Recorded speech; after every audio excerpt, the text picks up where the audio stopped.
Napakarami nga guys mga dumadawing red snapper dito sa spot na napuntahan namin ngayong araw. Talagang sunod-sunod yung mga nahuhuli namin dito at malalaki pa. Ang luto nga pala guys na ginawa namin dito sa mga nahuli naming isda ay sinigang lang namin yan, tapos nilagyan namin ng maraming kamatis. Ayos guys, kain tayo.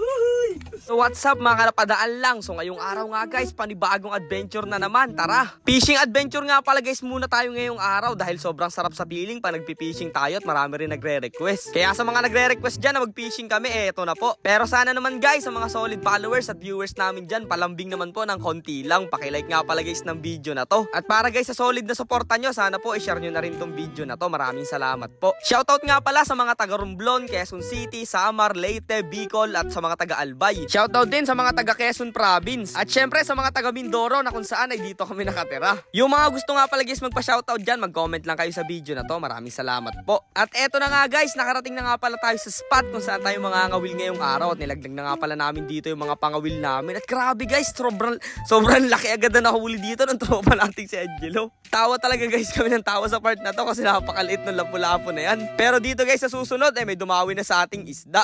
Miguel, huli. Yay! Wala. Miguel, huli. Miguel. Ay, sayang. Huli rin akin. Ay. Huli, ang huli oh. Ano ba talaga nangyari? Sunod-sunod guys yung madami. Sabi nga guys yun, hindi magkaintindihan yung camera kung saan tututok. Nakahuli ako, nakahuli yung kasamahan ko. Grabe, nalito talaga kami. At eto nga guys, unti-unti na nagpapasikat yung tropa natin ditong si Miguel at nakahuli siya dyan ng isdang danggit. Tapos eto guys, medyo malaki talaga to. Medyo malaki to. Ano? Tandain. Managat. Laki din man Ayos. din. Red snapper nga pala guys ang tawag sa isda na nahuli natin na yun. Tapos eto naman guys susunod na nahuli ulit ni Miguel guys. Ang tawag dito ay tandain na kulay dilaw. Pero syempre guys hindi ako magpapatalo dyan. Huli guys oh.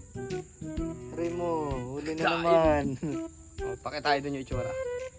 Parang maganda guys ang panimula namin dito sa pangawil na to dahil sunod-sunod kaagad guys yung nahuhuli namin mga isda. At habang nagkwentuhan kami guys dito sa park na to, biglang hinigit yung pangawil namin. Kaya ayun guys, dali-dali kong hinila. Uy, kulapo. Pool. Wow. Kulapo. Digiti.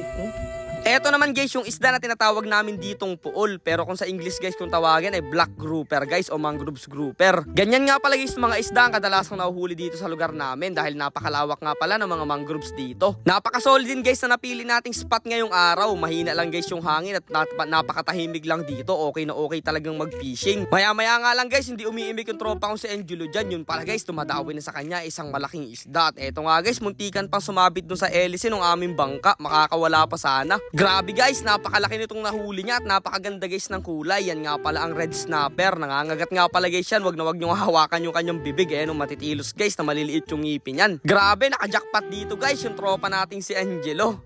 Ayun guys, huli na naman si Angelo. Tingnan nyo. Nagalit na siya. Nakadalawa na siya. Uy! Ang galing niya. Sobrang saglit nga lang guys kami ng awil dun sa part na yun. Grabe kung magtatagal guys kami dun makakarami pa talaga kami ng mahuhuli. Pero dahil nga guys magtatanghalian na, syempre kailangan na natin kumain at pumudrip nitong mga nahuli natin. Marami rin nga guys kagad tayong nahuli dun sa saglit nating pangawil na yun. At ayan guys, kitang kita nyo na sobrang fresh talaga yung mga isda na yan guys. Hindi natin binili sa palengke yan. Baka may mag-comment na naman dyan. Dun nga pala sa nagko-comment palagi sa amin na binibili lang daw namin sa palengke yung mga nahuli namin ay try nyo sumama guys. Tapos ayun, ilalaglag namin kayo sa bangka.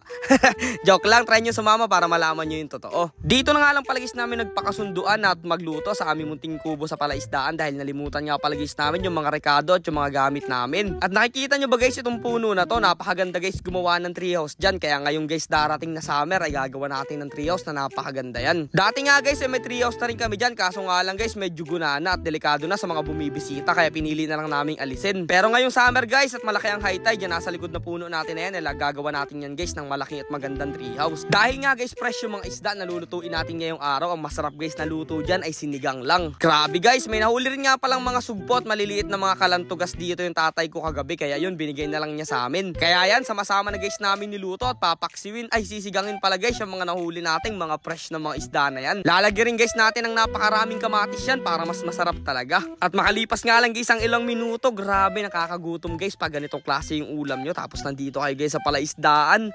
Yung tipong kakain kayo at trip. Tapos after nyo guys kumain, nahihiga kayo sa duyan na merong malamig na hangin na si Simoy. Ay grabe, ang sarap mabuhay. Kaya ano pang iniintay natin guys? Tara, tikman na natin yung mga pinaghirapan nating hulihin at lutuin ng mga isda. Kaya tara na po guys, food trip na tayo. Yun guys, kain tayo takalian ng mga nauli nating isda. At magdasal muna tayo. Thank you Lord sa blessing palagi. Pag-iingat sa aming grupo, gabayan nyo kami palagi Lord. In Jesus name, amen. Let's go.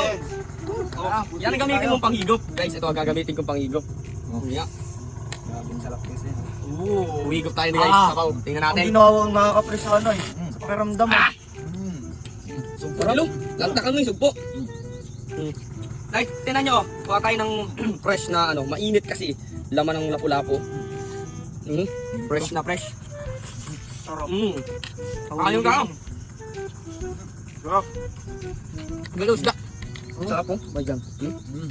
Grabe guys, itong pananghalian namin, napaka-solid talaga at mukhang mabubusog kami. Sinabayan pa guys ng magandang panahon na medyo mainit na sikat ng araw. Ay grabe, pawisan talaga sa paghigop ng sabaw. Kaya ako nakaabot ka guys sa part ng video na to. Maraming salamat sa paglalaan mo palagi sa amin ng oras. Kita-kits na lang next adventure.